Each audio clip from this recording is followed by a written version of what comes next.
In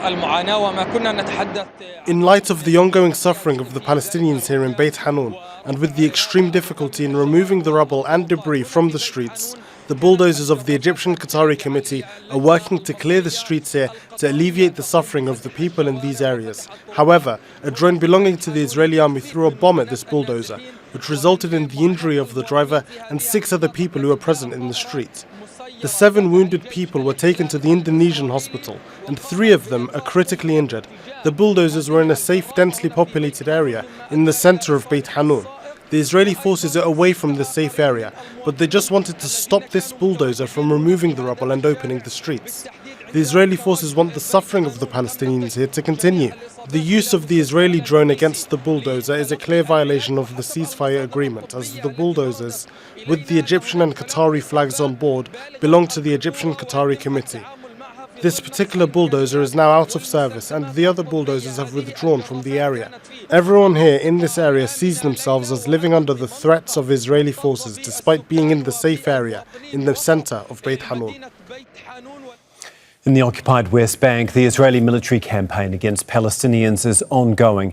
Israeli forces have opened fire on people in the town of Nour, south of Hebron.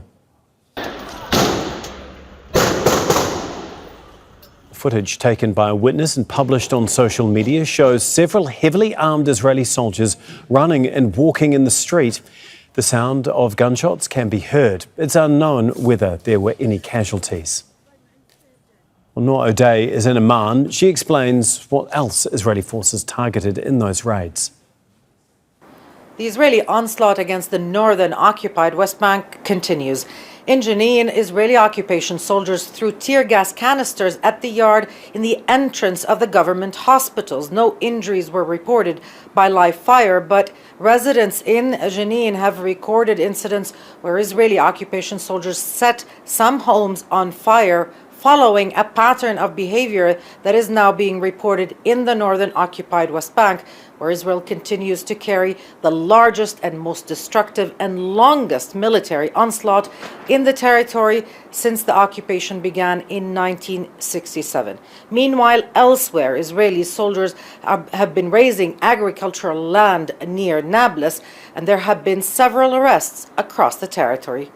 Nour, Al Jazeera, Amman. Make sure to subscribe to our channel to get the latest news from Al Jazeera.